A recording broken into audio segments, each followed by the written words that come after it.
ఇప్పుడు ఒకసారి చూస్తే నేను అన్నా క్యాంటీన్ తీసుకొచ్చాం.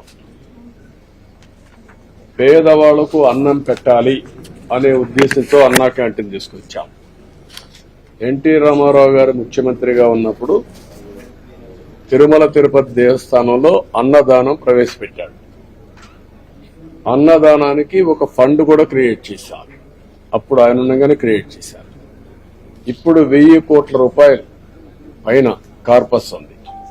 వచ్చే వడ్డీతోనే అన్నం పెట్టగలుగుతున్నారు. ప్రతి ఒక్కరూ దాతల ముందుకు వస్తున్నారు. ఒక్కొక్క రోజుకు ఒకరు పెడుతున్నారు. ఇప్పుడు మాకు దేవాంశ్ ఉన్నాడు, మా మనోడు ఉన్నాడు. ఆ అబ్బాయి పేరుతో ఆయన పుట్టినరోజులు ప్రతి ఒక్క సంవత్సరం ఒక రోజు భోజనం పెడతాం. ఇలాంటి వాళ్ళు కొన్ని వందల మంది వచ్చారు. 365 మంది వస్తే 305 రోజులు పెట్టచ్చు. దానికి చాలా మంది డొనేషన్లు ఇస్తున్నారు. ఈ డబ్బులు కూడా కార్పస్ డెవలప్ అవుతుంది.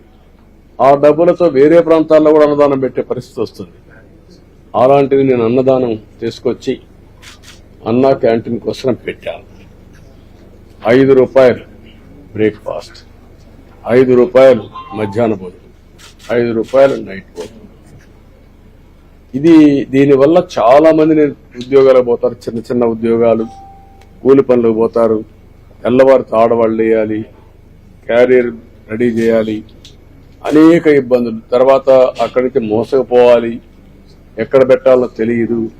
ఇవన్నీ చూసిన తర్వాత నేను అన్నా క్యాంటీన్ పెట్టి వీళ్ళందరికీ అందించాలనే ఉద్దేశంతో ముందుకు పోయాను.